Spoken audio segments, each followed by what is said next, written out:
Welcome to Eternal Dread, where fear never sleeps.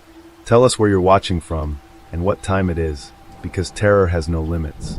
If you're brave enough, share and comment, but beware, something might be watching you too. Now, turn off the lights, and let the dread begin.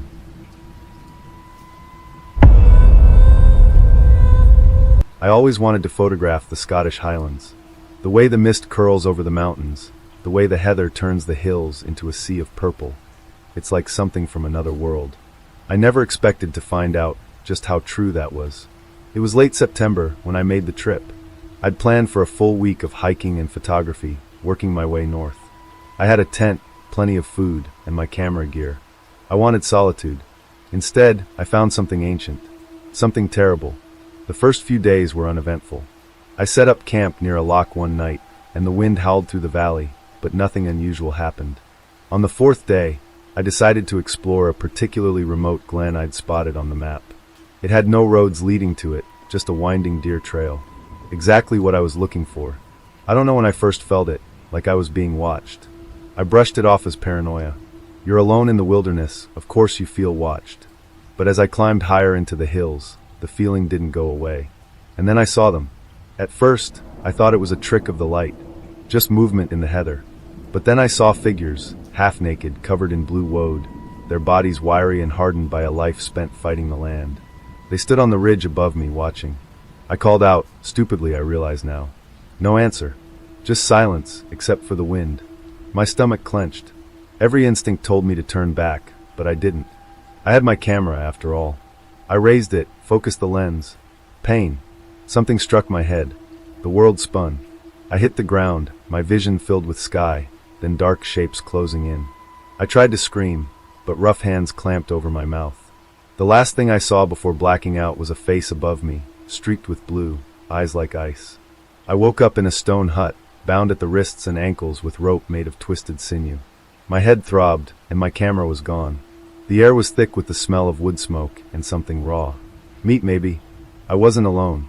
A man crouched by the fire, watching me. His face was streaked with blue spirals, his long hair matted with dirt. He wore a cloak of animal hides, but his chest was bare, crisscrossed with scars. "You are in our land," he said, his voice thick with an accent I couldn't place. I tried to speak, to tell him I was just a traveler, that I meant no harm. But my mouth was dry, my throat raw. He didn't care. Over the next few days, I learned what real fear was. They weren't ghosts. They weren't some reenactment group gone too far. These people were real. Flesh and blood. They spoke a guttural form of Pictish, a language long thought extinct. And they were ruthless. They hunted. I saw them drag in deer, their throats slit with flint knives. But I also saw human remains among the bones scattered near the fire pits. The gnawed femurs. The skulls cracked open. I understood then. I wasn't a prisoner. I was food. I don't know how long I was there. Maybe a week. Maybe longer. Time blurred together between beatings, interrogations in a language I couldn't understand, and the constant, gnawing hunger. They barely fed me, keeping me weak. But I watched. I waited. One night, they drank themselves into a stupor around the fire. It must have been some kind of ritual. I could hear their chants, see the way they smeared blood onto their faces. I didn't wait. I worked the rope against the sharp edge of a stone for hours. My wrists bled, but I didn't stop. When the rope finally snapped, I nearly sobbed. I crept out of the hut, heart hammering. The fire was low, casting flickering shadows. The Picts lay sprawled around it, drunk or asleep. I ran. I don't know how long I ran. I just know that when I finally saw the first hints of modern civilization, a road, a car, a sign written in English, I collapsed. A local found me, called the police. They didn't believe me, of course. Who would? A lost traveler, delusional from exposure? That's the story they settled on. But I know what I saw. I know what's still out there. I made it home. Tried to go back to normal. But there's something wrong. At night, I hear whispering outside my window. Low, guttural words in a language I don't understand. I see figures standing at the edge of the woods behind my house. And this morning, I found something on my doorstep. A stone knife, its edge still stained red. They let me go. But I don't think they meant to. I didn't think. I just grabbed my keys and ran. The moment I saw that knife, I knew they weren't done with me. My hands shook as I turned the ignition, my breath coming in ragged gasps. The car's headlights carved through the darkness, illuminating the quiet suburban street. Nothing moved. No figures. No blue-painted faces. But I could feel them. The engine roared as I sped down the empty roads, my mind racing. Where could I go? Home wasn't safe. Nowhere was safe. But then I remembered my hotel. The one I'd stayed in before the trip. Walls. Locks. People. The roads twisted beneath my tires as I tore through the highlands, my headlights barely piercing the inky blackness of the wilderness. Every shadow on the roadside looked like them. Every flicker in my peripheral vision made my heart slam against my ribs. And then I saw them, in the rearview mirror, silhouettes standing at the edge of the road. A dozen, maybe more. Just standing. Watching. I slammed the gas, my pulse hammering. The further I drove, the more I saw them, standing motionless on the hills, half hidden in the heather, their eyes glowing in the moonlight like animals. They were everywhere. By the time I reached the hotel, my hands were numb from gripping the wheel. I practically fell out of the car, stumbling to the entrance. The night receptionist, some poor guy in his 20s, looked up from his phone, startled. "Sir? Are you okay?" I could barely get the words out. "I need a room. Now." He hesitated, probably taking in my wild-eyed, sweat-drenched state. But when I slammed my credit card on the desk, he nodded and handed me a key. 3rd floor, end of the hall. I didn't even bother thanking him. I sprinted to the elevator, jabbing the button over and over like a madman. The ride up was agonizingly slow, the fluorescent lights flickering overhead. When the doors finally slid open, I practically threw myself down the hall and into my room. Locked the door, bolted it, pulled the curtains shut. Only then did I collapse against the bed, my chest heaving. Safe. For now. I don't know how long I sat there, staring at the walls, waiting for my pulse to slow. Then, just as my breathing steadied, knock, knock, knock. Soft, deliberate, right outside my door. I froze. Every hair on my body stood on end. Another knock. Harder. I reached for my phone, my fingers fumbling. I pulled up the hotel's front desk number and dialed. The receptionist picked up on the first ring. "This is the front desk. How can I help you?" I swallowed, my voice barely a whisper. "There's someone outside my room." A pause. Then, "Sir, are you sure? We don't have any guests on your floor." The blood drained from my face. Knock, knock, knock. My heart pounded so hard it hurt. And then silence. I stayed frozen for what felt like hours, the phone still clutched in my hand. Eventually, when I couldn't take it anymore, I crept toward the peephole. And I looked. Nothing. Just the empty hallway. But as I pulled away, something caught my eye. A smudge on the door. Blue. Woad. I didn't sleep that night. I kept the lights on, a chair wedged against the door. Morning came, but it brought no comfort. The pics, they're real. They survived. Hidden in the wild places, in the cracks of the world where no one looks. And they don't like being seen. I don't know why they let me go. Maybe they wanted me to tell this story. Maybe they just like to hunt. Either way, I know one thing. This isn't over. And if you ever find yourself alone in the highlands, with the mist curling around the hills and the wind whispering through the heather, run. My grandmother's house felt smaller without her in it. Not empty, far from it. The place was crammed with family, noise, and the ugly business of moving on. My uncle grumbled about all the junk. A cousin sneaked off with a lamp. Someone argued over the TV. Ryan was slouched on the couch, phone in hand, checked out. His grandmother, my great-aunt, was here too, sorting through my grandmother's dishes. She was humming. Soft, almost lost beneath the noise. But the second I heard it, my stomach turned. I knew that tune. I just didn't know why. "Hey," I nudged Ryan. "You hear that?" He barely looked up. "She hums all the time." That wasn't what I asked. I cleared my throat, humming along under my breath. And without thinking, I whispered the words. "Boil the water, pour the tea. Leave the kettle cold, and he'll come for me." I barely realized I was speaking until my own voice cut off. His grandmother stopped humming. She blinked, like she hadn't realized she'd been doing it. Then, she gave a small, absent-minded smile. "Your grandma and I used to hum that all the time. I just can't remember why." The words landed wrong, like something missing from a sentence, a space where meaning used to be. I laughed, brushing the feeling off, just an old song. But I couldn't shake the feeling that my great-aunt was lying. Later, after most of the family had left, I was back in the basement. I wasn't sure what I was looking for, something personal that still felt like her. But instead, I found a photo. An old class picture, black and white, curling at the edges. Rows of girls in identical uniforms. I scanned the faces, recognizing my grandmother. And beside her, Ryan's grandmother. I smiled faintly. There they were, together, decades before we were ever born. Then my eyes drifted lower. In the bottom right corner, sitting in the dirt, a rusted kettle. A chill ran through me. I flipped the photo over. My stomach twisted. Thin, shaky handwriting. Boil the water, pour the tea. Leave the kettle cold, and he'll come for me. I swallowed hard. Ryan.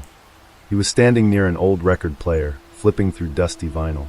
He barely glanced up. What do you make of this? I held up the photo. Ryan leaned in, squinting. His fingers tapped against his arm, a restless habit. Kinda creepy, but like, why do you care? Do you recognize that tune? His fingers stilled. A frown. A shift in his weight. I dunno. Maybe? Sounds familiar. You heard your grandma humming it today. She hums all the time. Yeah, but does she hum that tune? His frown deepened. I could see the struggle on his face, like something was blocking him. He tapped his fingers against his leg, frustrated. Finally, he let out a small huff of irritation. Forget it! And just like that, he moved on.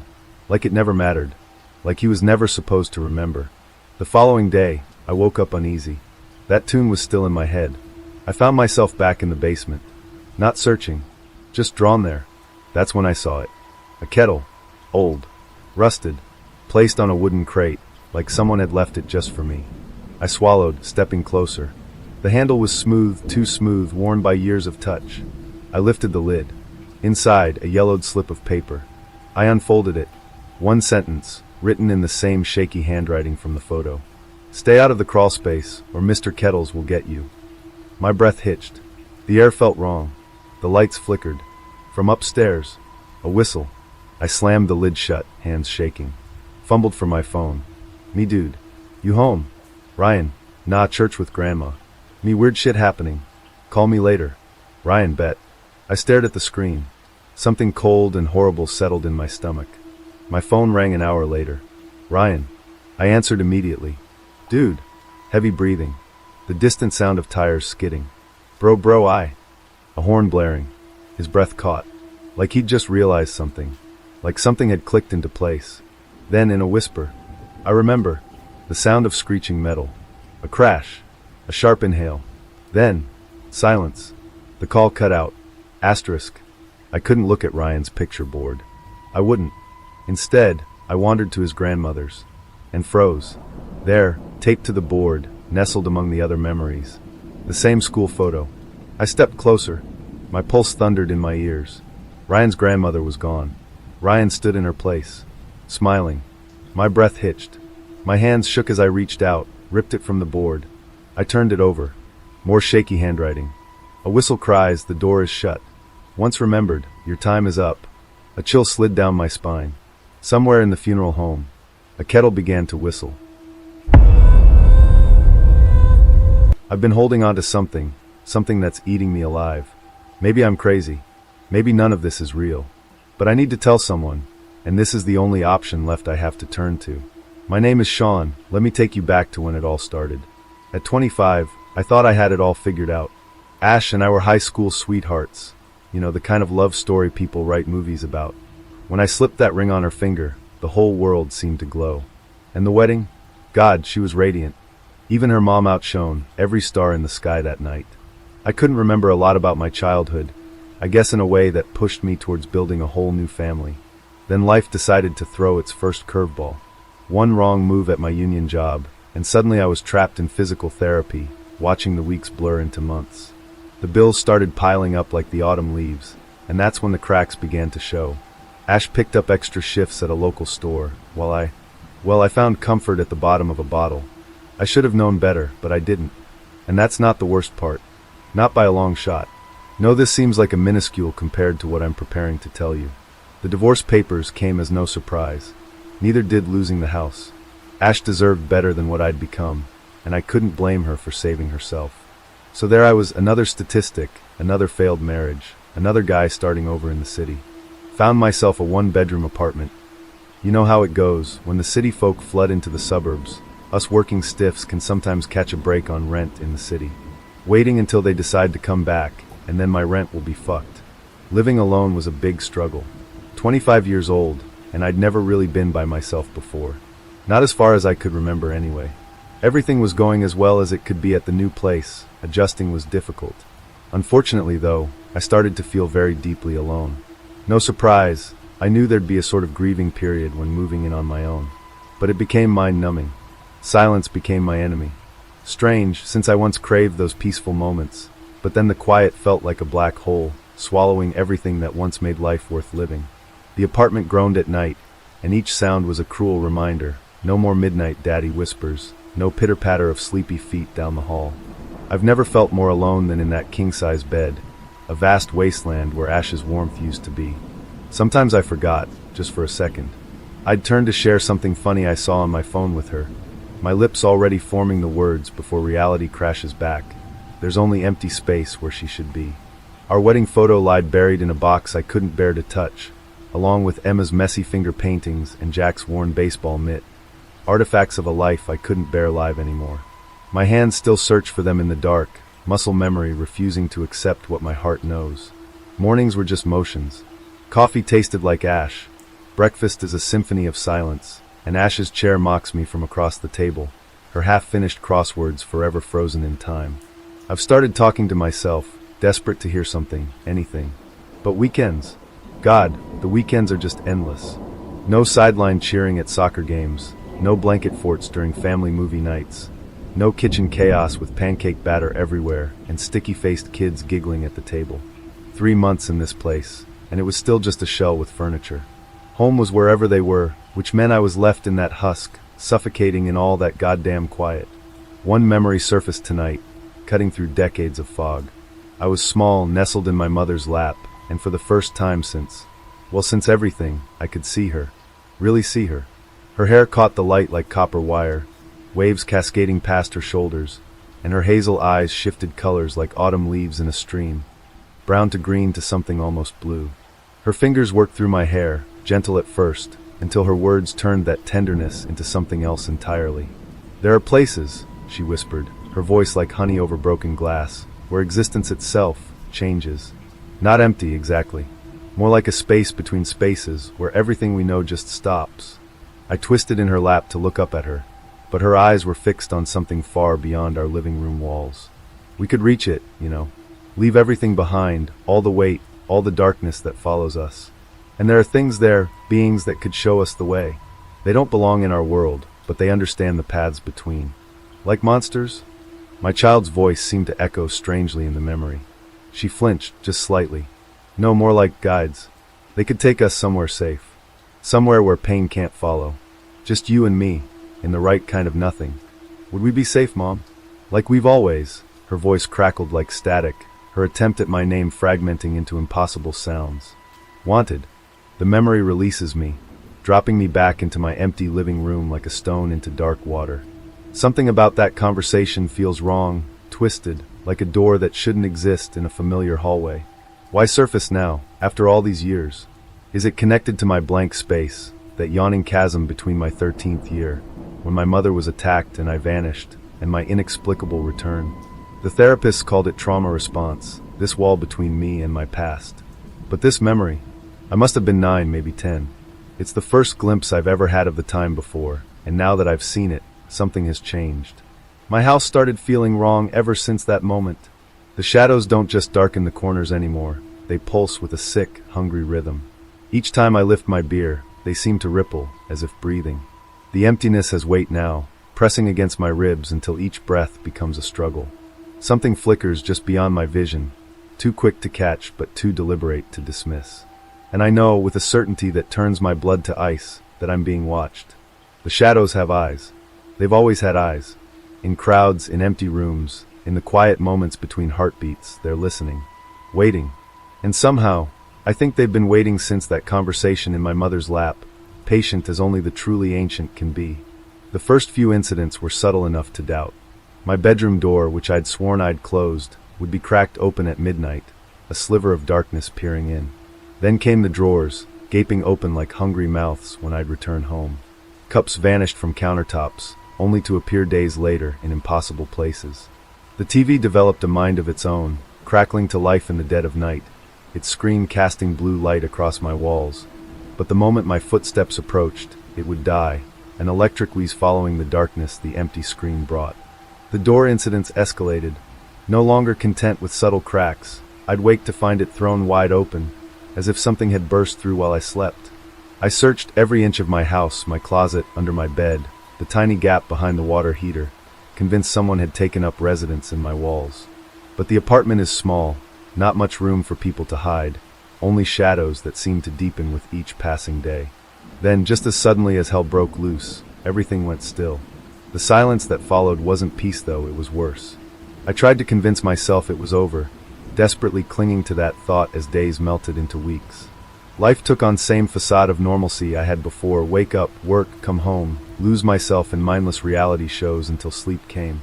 I caught myself talking more and more to an empty apartment. I guess it had become a habit.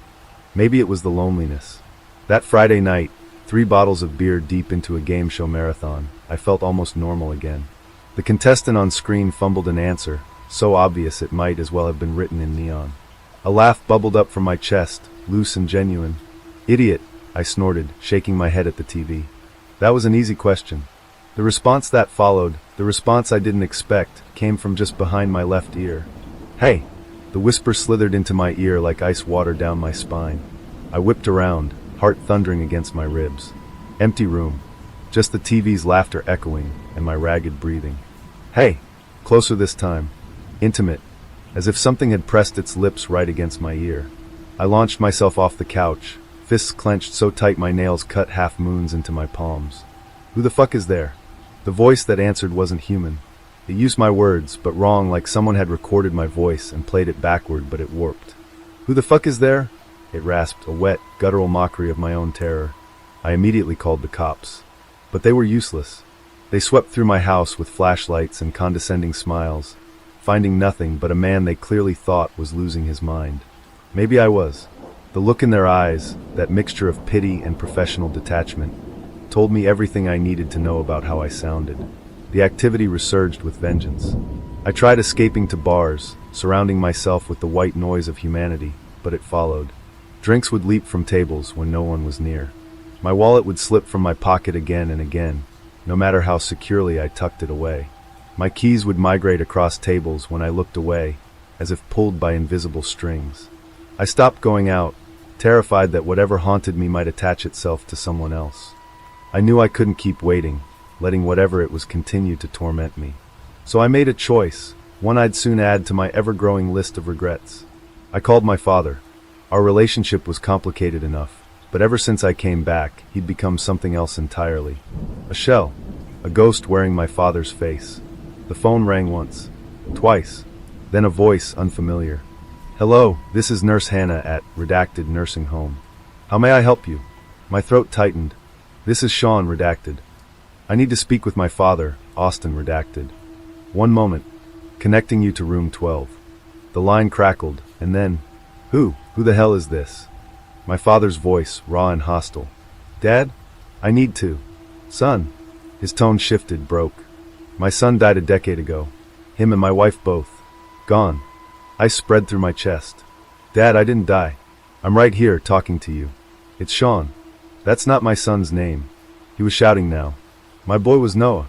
Please, Dad." I pressed my fingers against my temple. "Not this again. I just need Mom's maiden name. Maybe track down some family I never knew about. Diane."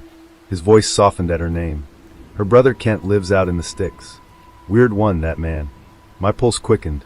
"Kent who?" He growled, low and angry, before spitting out, "Redacted." "Thanks, Dad. My son is dead, damn it." I hung up before he could spiral further. He'd been like this since I returned, screaming that I wasn't his son, inventing this Noah person. I tried not to dwell on it, told myself it was just trauma talking. But sometimes, in the dark of night, his words would echo in my head. "We're still not caught up to present day, but I got some work I need to finish up at the office. I'll update tomorrow." Uncle Kent. A new piece of the puzzle I never knew existed. At the local library, I dug through yellowing phone books until I found a Kent, Redacted. After several attempts, someone picked up. But instead of a greeting, I got silence. Dead air and static. "Hello." My voice sounded so small in the quiet. "Uncle Kent." I was about to hang up, cursing myself for chasing ghosts, when something changed. Breathing. Soft, but definitely there. Who is this? The voice was sandpaper rough. I don't got no nephew. I'm Sean, Diane's son. Your sister's kid. My sister, he said, each word sharp as broken glass, was murdered. Her son vanished. I don't take kindly to cruel jokes. They found me. Dad never told you, but they found me. I'm Sean. Now I know you're lying. His voice turned to ice. That wasn't her boy's name. Please. Desperation made my voice crack. I need your help. It's about Mom. The line went so quiet I thought he'd hung up. Then rapid fire, he rattled off an address and the line went dead. My hands shook as I scribbled down the numbers, wondering what I'd just set in motion. His cabin squatted in the depths of the woods. The drive there felt longer than usual, shadows from the trees creating strange patterns across my windshield. When I finally reached his door, the sound of multiple locks disengaging echoed like gunshots in the quiet forest. A single bloodshot eye appeared in the crack, Kent's eye. Then the door swung wide. You're Sean. Yeah, that's me. He retreated into his house, leaving the door open in silent invitation. I stepped into what looked like a museum of nightmares. Specimens decorated every surface, a yellowed human brain floating in cloudy formaldehyde, animal bones dangling from the ceiling like macabre wind chimes. The bones swayed slightly, though there was no breeze. Neat decorations. Kent's smile was brief and hollow as he settled into his ancient leather chair, gesturing for me to take the couch. Yeah, I'm always finding new trinkets and stuff. Lately coyotes keep trying to attack the chickens, so now their bones decorate my house. But hey, what did you come to see me about, imposter? The words stuck in my throat like tar. How do you tell someone you think the darkness itself is hunting you? It's complicated. I'm honestly not really sure. I don't even know how to dash, my hands scrubbed across my face, as if I could wipe away the fear. Finally, it all spilled out. The doors, the missing objects, the voice that wasn't a voice. Kent listened with unsettling intensity, his fingers twitching against the armrests. When I finished, the silence stretched like a rubber band about to snap. There's a couple different myths and tales where creatures control shadows, he finally said, his voice taking on a professor's tone. Divas, shadow demons that serve as death's instruments. Teriaxic, half-human, half-moose beings that melt into darkness when observed. Melusophilia, shades, jinns. He leaned forward, eyes fever-bright. But they don't just appear. They're invited. Manifested. Have you done anything to invite a malevolent force into your home? No, it all started with the memory of my mom. I don't know why, but it seems important. Well, Maxine was interested in occult things like me, but she didn't like just scratching the surface of haunted items and possessions. No, she looked further into otherworldly things, tales that mortals really shouldn't tamper with. What do you mean otherworldly things? It sounds to me like she summoned some sort of devourer. Devourer? That's the only word that comes to mind. It's not something that exists in religious books or cryptid tales. No, this is something entirely different, something that existed much before we did, before this planet even existed. Kent, please elaborate. This doesn't make any sense. Okay, well, for one, devourer isn't an official name. That's my original tagline. But there's this theory that me and your mom got really obsessed with for some time. Her so more than me. For me, it was just a cool idea. I think it was a lot more for her, though. We stumbled across this study, that in between space and time, in this space of nothing, had to exist something. Whether it be energy or a creature that's existed since before the beginning of time. It's always there, always listening, watching. There's supposedly a way to open a rift between our worlds, inviting it to the psychical realm. So I invited the embodiment of nothing into my home? I'm not sure. I honestly thought it was all crazy talk. Didn't sound real. It's possible, though. What do I do? If I move, it'll follow. It's probably here right now.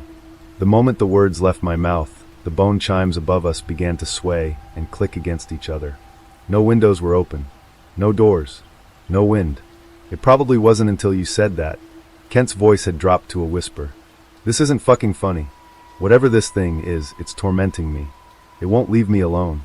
He sighed and began rummaging through various shelves and boxes. Relax.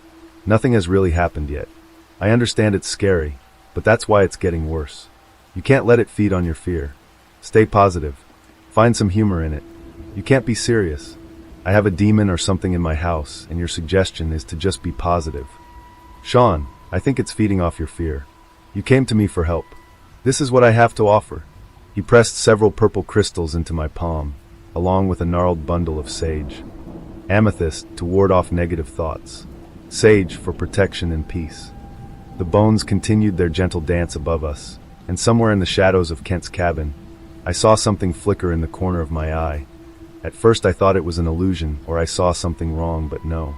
It stretched 8 feet into the air, a mockery of human form that made my stomach turn. I'd seen glimpses before, shadows and whispers, but never like this, never so horrifyingly real. Its limbs were like dead branches in winter, impossibly thin and ready to snap. The skin, if you could call it that, was a patchwork of void and midnight, areas of pure, polished blackness interrupted by sections where reality itself seemed to tear away. Where eyes should have been, 2 points of white had been carved into the darkness, like stars shining through holes punched in the fabric of night. I couldn't tell if it had ears or just empty sockets boring into its skull.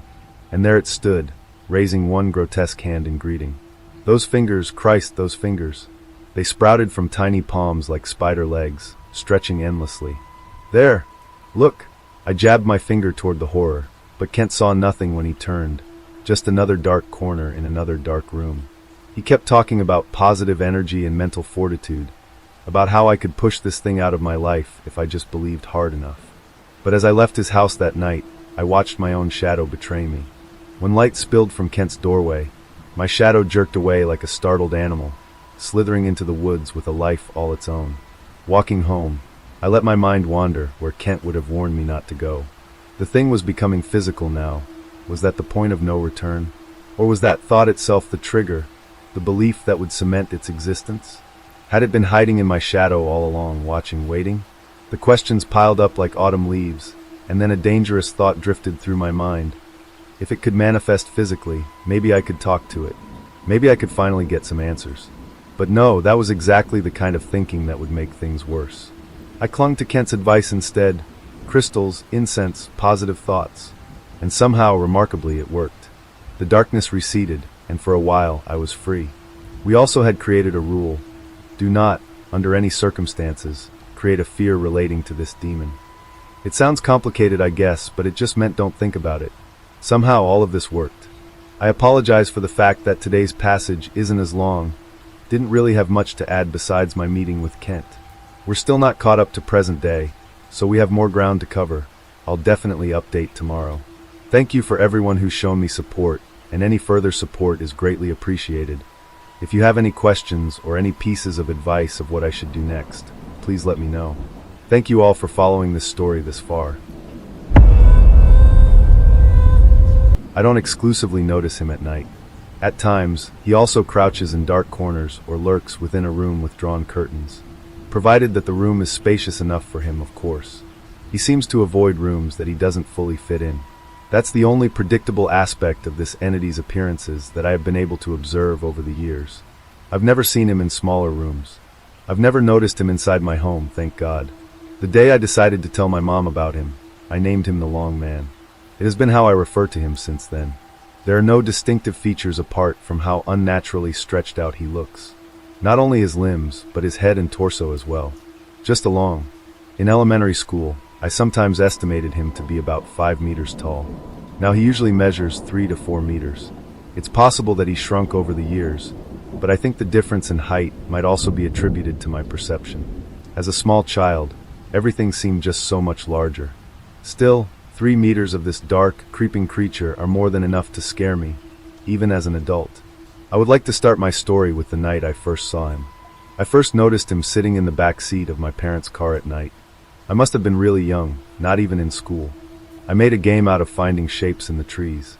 We were driving mostly through fields, with smaller groups of trees at the distance.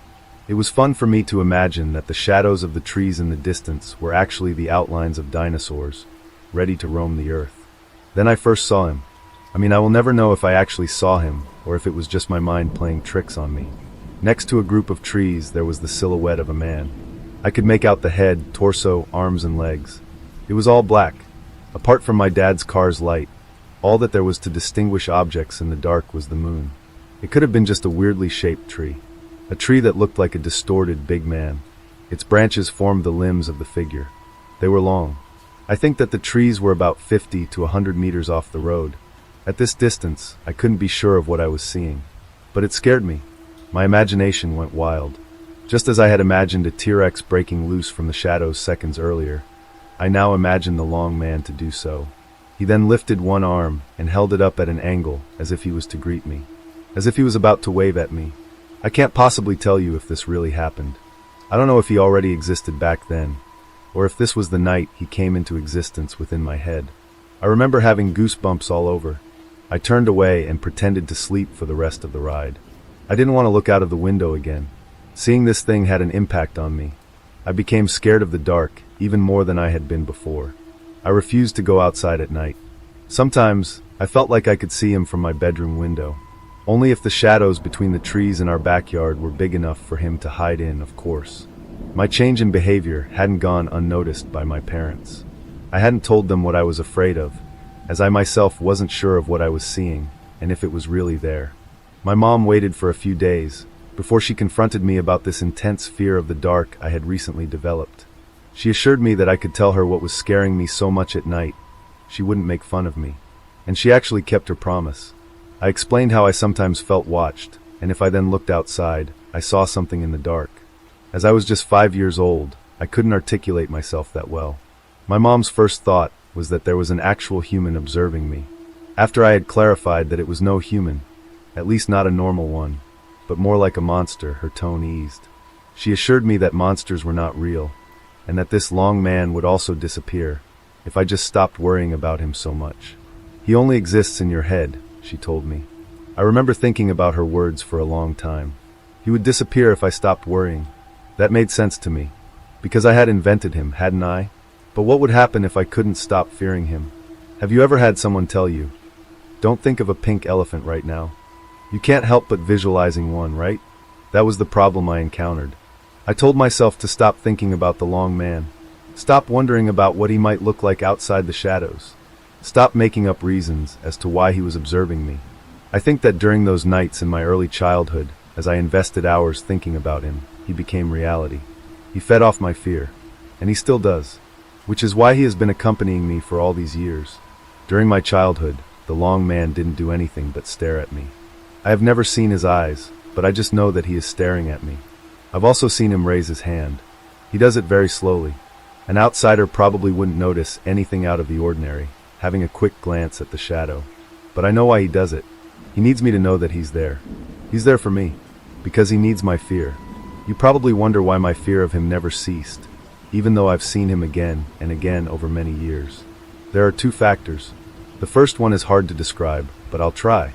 Whenever I see him, no matter if expected or completely surprising, a wave of fear washes over me.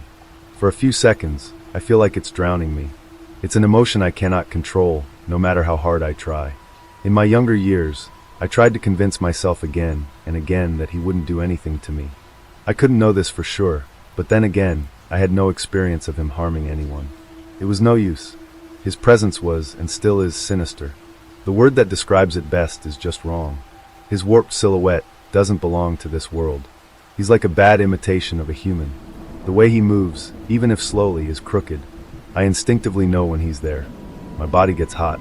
At the same time, something heavy in my chest drops, and I start to shiver.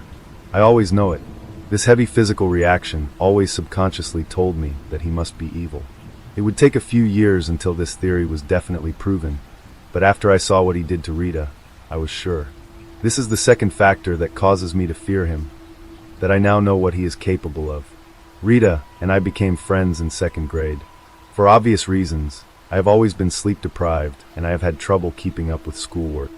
My teacher decided that it would be best if I repeated second grade. I've never had many friends, but this made it even worse.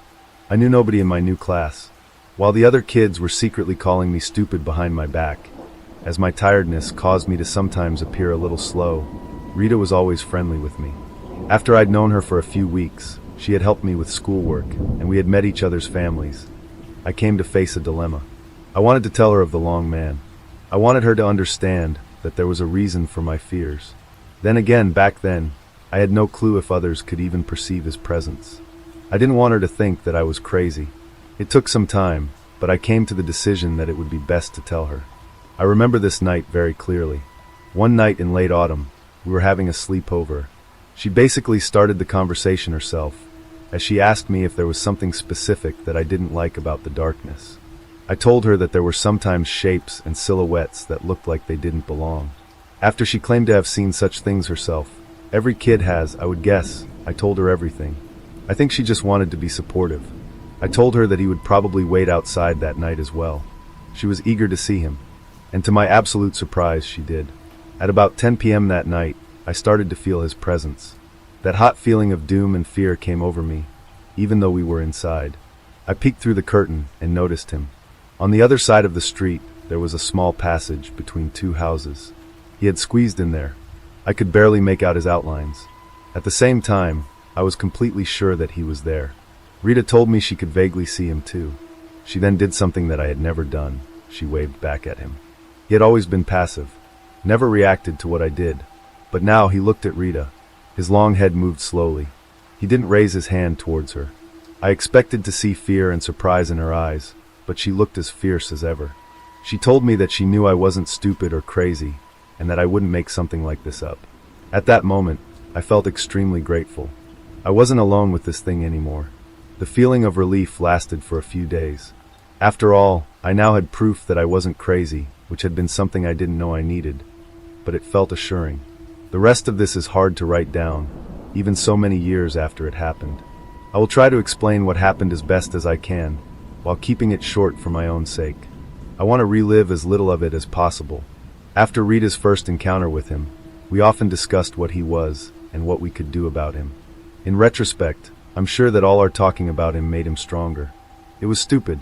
He appeared a few more times, and his shape seemed sharper and more defined than it did before. Unknowingly, we gave him fuel to grow. The day it happened, we were in a cinema. I usually avoided its big dark halls, but as it was a school trip, I had no choice but to go. The movie had started, and I fully focused on keeping my eyes on the screen. Not turning around. Not glancing at the corner next to the screen. The corner only vaguely lit by a red exit sign. It was too late.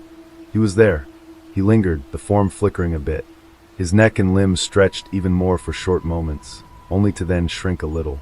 He adjusted himself to the light that was bouncing off the screen, some movie screens brighter, some darker. He always stayed in the darkest areas of the shadow. Next to me, Rita felt my body tense up. "Is he here?" she asked.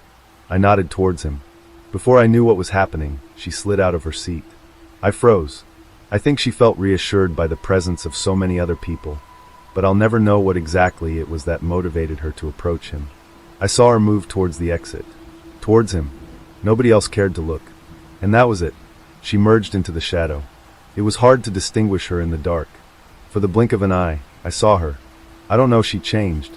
I think she changed from her solid form into black vapor. It was just a second, and it happened so long ago. I don't know what I saw. Honestly. Paralyzed, I sat there for a few minutes. I couldn't see her anymore, but I could make out an arm. A dark, thin, long arm that was raised slowly. He waved at me once more. I felt like I couldn't move. Cold. Rita wasn't there anymore. There isn't much more to tell. The movie ended, and soon our teacher noticed that she was missing. It took some time, but the adults became more and more nervous. The police searched for her. A few days after she was reported missing, most people started giving up hope. I was the only one who knew, and I then decided that I would never tell anyone close to me about the long man ever again. I'm sorry, but you're not close to me, and I just need to get it out, otherwise I might go crazy. More than 10 years have passed since the incident, but he is and was always there. Sometimes he's a bit closer, sometimes he shrinks. On a few very bad days, I feel like he is growing. I can't stop fearing him. I can't stop feeding him with my fear. It all starts with me, 25M, in the shower at no later than 7 p.m. When I get out the shower and begin drying myself, I notice my sink mirror is a lot more steamed up than the rest of the glass panes and my other mirror. I thought this a little odd, but thought nothing of it until I noticed the paint and brick crumbling around the edges of the mirror. This mirror is tacky, no frame, just screwed in, and some silver caps placed on top of those screws. So I just assume it's because the house is tacky too, which it was. Skip a few hours, and I get out of bed to piss. I don't bother turning the lights on, because it's lit up by the light on the landing. I finish up and start washing my hands, but I notice the mirror isn't really reflecting that well. much more like it was slightly transparent. Then I noticed something that made my blood run cold. I noticed what looked like the reflection on the lenses of glasses on the other side of the mirror. I thought to myself, if that's actually glasses, that's no further than 2 meters away. This obviously freaked me the fuck out, and I just noped off back to bed. A couple of days went by and I just kind of forgot about it until one day I thought about just checking. So I grabbed a screwdriver, and as soon as I reached up to turn the first screw, I heard clattering behind it. Instead of deterring me, this emboldened me. I had to know what the fuck was going on. I unscrewed the mirror, and to my horror, I found the mirror was in fact a two-way. Not only that, but I found the mirror was hiding a gaping hole in the wall, which led to about a 4-foot gap. And at the end of the crevice, another hole in the wall covered up by a plastic clip thing. Hard to explain, but kind of like a plate that clipped into this hole in the wall. So what do? Grab my toothbrush, stick my head and arm through my hole, and poke off this plate. It falls to the ground, and I'm hit with a wave of cold air like I've just opened a window. But was it fuck a window? I look through and I notice old red bricks. Bricks that look 200 years old, even further behind the hole. At this point I'm mortified, but I felt the need to know what this place was. Who, if anyone, was watching me? I thought to myself, if I leave it too late, I'll never know. I've already left too much evidence of me finding out. If the clattering wasn't a person, the plate and two-way surely was. So if I left the plate on their side of the wall, they'd know. I went to my tool cupboard and grabbed my hammer. I couldn't be even slightly bothered that the landlord would definitely kick me out for smashing his wall down. But I just felt compelled to find out. I began knocking my wall down. It took about 5 minutes to make a hole big enough for me to fit through. I climb in and begin on the other wall when I hear a few people talking. This deters me none. If anything, I smash faster. Once I begin making a hole big enough, I notice this room I'm about to enter is fucking huge. Like warehouse-sized. It's old and abandoned looking. Dusty and decrepit. Once I've made a hole big enough, I climb through. Oddly, I still hear people talking. So I thought, I've got the drop on him. So I start creeping about, taking in the sights of this old warehouse, for lack of a better word. A collapsed roof, concrete flooring. Multiple floors, though some had fell through. I get close and closer to the chatter until I notice an old 1960s-ish television. The one with the dials that was wide and had the TV in one half and just some speakers or SMTH in the other. Still on, yet no signs at all of wires or any power source for that matter. As I get closer to the TV, it's playing a talk show. The voices I heard all became clear. When I was about 3 meters away, I noticed a sort of dilapidated wall on my right. Behind this wall was a throne of bricks. Atop the throne, a man, wearing gray overalls, a pair of thick squared glasses, and greasy receding hair. As he makes eye contact with me, he doesn't move. He just murmurs, "You're not supposed to be here." He repeats this while a gradually increasing smile adorns his dirty face. "You're not supposed to be here. You're not supposed to be here. You're not supposed to be here." He progressively gets louder and more erratic until I decide, fuck this. I run for the hole, and as I'm climbing through, I look back, expecting him to have began chasing me. He hadn't moved. All I could see was the tips of his boots poking around the wall. All the while he'd now began maniacally laughing. I get to the street and look to the side this warehouse should have been on. Nothing, just more houses. Lit up with life like people lived there. I was utterly confused, but not confused enough to go back and check. So I left and went to my mum's around the corner. I told her all about it, and she didn't believe a word I said. She actually got other family members around to find out if I was okay, and the only person who could see I was genuinely terrified was my brother. I don't know if he believed me, but he could tell I thought it was true. After a very rough sleep, I woke up and went into the living room to ask what they thought. They couldn't make heads or tails of me. So I asked my brother. He said, "I believe you." So I asked him to help me, and he said, "Whatever you need." I almost cried knowing that I at least had someone who trusts me. I said to him, "Grab a screwdriver." I don't know why, but I just thought with all the weird stuff like the no power, the weird talk from the guy, and the fact there was no fucking warehouse on the outside, there'd be a need for it. I took him to my house, and I could see on his face he was just entertaining me. He didn't really believe. He just wanted to help his mentally ill little brother at this point, something my mother was saying about all this. We got to the bathroom, and to my shock and simultaneous roll of the eyes, the bathroom was completely back to normal. Not even a speck of brick dust in sight. I'd left that place so fucked that I just came to the conclusion it was the fucking devil or something. But I began to unscrew the mirror. Once I peeled away the mirror, I noticed immediately behind my wall was a big wooden door, with little bits of graffiti. I noticed my brother's face drop. He knew there should be another house there, or at least more of my fucking wall. I run to my tool cupboard, and grab my sledge this time. I go fucking ape shit, and smash the sink in the wall. I needed to know. Behind the wall was a door, as I'd expected. I opened this door and stuff fell out. Like an old Hoover, bags etc., it was a storage cupboard. My brother's face dropped. He was back to having reservations. He must have thought, that's a fucking cupboard, mate. I was in disbelief too. How could this massive warehouse be gone? I thought this until I noticed something off about it. The wall on the right was really old dark brown brick. The wall in front, light brown. No older than a year. I got a bit closer and noticed the fucking mortar was still wet. I thought, fuck this. I kicked the wall and it bowed and slowly tumbled, revealing exactly what I wanted. The warehouse.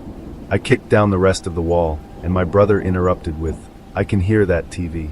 We both climbed in and I began pointing out things I'd mentioned to prove I wasn't nuts. Everything I pointed to, my brother's unease grew. He must have been thinking, okay, where's the guy? We checked the throne out properly, and it was just a tall seat made of bricks stacked against the wall. We checked around a little more, but daren't stray too far from the hole we entered through. So we finished up poking around and decided to leave. As we turned around, he was stood about 10 meters away, just staring at the two of us. My brother with zero hesitation said, fuck no, and bolted for the hole. I was just stuck there, glued to the floor and deeply in shock. I tried to move, but to no avail. The man stood opposite me, and the hole to the right of me, creating a triangle of me, him, and the hole. He muttered, I thought I told you. You aren't meant to be here. I tried to reply, but I was just frozen. Then he moved as if to take a step toward me, and my body woke up. I sprinted for the hole, and as I got there I turned back to see if he'd not moved like the last time. But instead he had. He'd moved to where I was stood, and he was now on all fours, almost sniffing the floor, or about to lick it or something. I didn't stick around to find out. When I got to my house's front door, my brother was there, white as paper and shaking like a leaf. With no hesitation, and probably an undue lack of sympathy, I said, I fucking told you. And we have each other a look before bolting back to my mum's house. When we got in, my mum said, well, is he lying? My brother just told her to STFU, and we started ringing the police. We didn't know if he'd committed any crime or whatever, but surely the peephole was enough. The police said they'd come and look but couldn't get someone out immediately. They came out early hours in the morning, and me and my brother, who'd not slept a wink, walked them to the house where they then went inside. I told them just before they entered to check behind the bathroom mirror as it might be reattached. Officer 1 rolled his eyes and Officer 2 was already opening the door. They went inside and about 15 minutes later they came back out. Officer 2 threw up in the bin immediately, and Officer 1 told me to go back to my mum's where they'd inform us of what they found after they did some police stuff like calling it in etc. When they got to my mum's they asked everyone to sit down, and said behind the mirror was a gap of about 2 foot before the next house. In between the two houses was what seemed like 5 to 10 semi-decayed and recently deceased animals. Such as dogs and cats, they assumed. I interrupted and said, what about the fucking warehouse?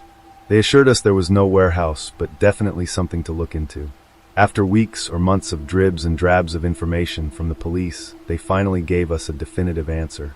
Next door to us there had been a man who used to live there. This house had metal on the windows and had been abandoned for years.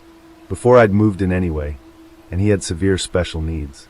I asked what he looked like, and they described him as wearing glasses and long receding hair. I said, that's the guy.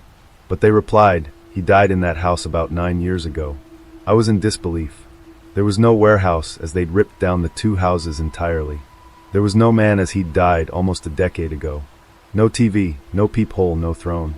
I was at a loss, thinking maybe me and my brother are fucking nuts. Maybe my house was haunted. Maybe this, maybe that. Until the other week I drove through my old street and past my old house. And in place of my old house was a new build. In the front yard of this new build was a man, dirty overalls, long greasy hair, and thick glasses. He looked up to meet eyes with me, and as I stared back, he shot me back a smug little grin bearing his rotten yellow teeth. In shock I stopped the car. I rolled down my passenger window and spoke. Who are you? He uttered back, almost proudly, the man of your dreams. I just rolled my window up, drove home and cried like a baby. I don't know if this man will be behind my next mirror, or is already in the one I've got. But one thing's for sure, I'm not going to find out. It started with a notification. I was scrolling through my phone, half asleep, when a ping pulled me out of my drowsiness. Your fate has followed you. I frowned. The username was strange, and the profile picture was just a black square. I tapped on it, expecting a bot or some spam account, but what I saw made my stomach drop. The account had only one post, a photo of me. It was me, standing in my kitchen, wearing the same pajamas I had on right now. The timestamp was from 5 minutes ago. My heart raced as I glanced around the room, half expecting to see someone lurking in the shadows. But I was alone. The photo was impossible. I hadn't taken any pictures tonight, and no one else was here. I blocked the account and tried to shake off the unease. It was probably just some weird glitch or a prank, right? The next morning, I woke up to another notification. Your fate has posted a new story. My stomach churned as I opened the app. The story was a video, just a few seconds long. It showed me walking into my office building, which I did every morning. But the timestamp was from 8:15 a.m., an hour from now. I told myself it was a coincidence. Maybe someone had hacked my phone or was using some kind of deepfake technology.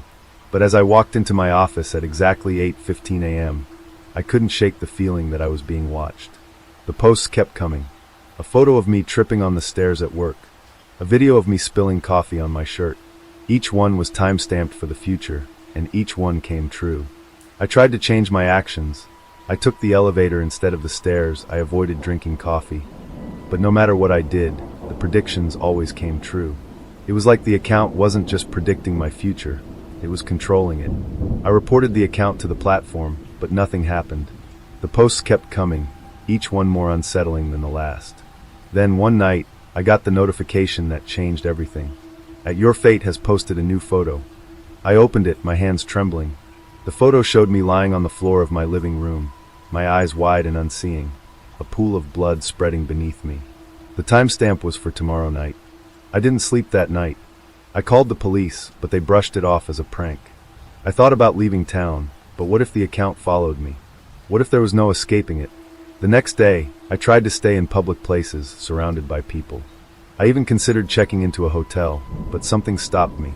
If this was real, if this account really could predict my death, then running wouldn't help. I had to face it.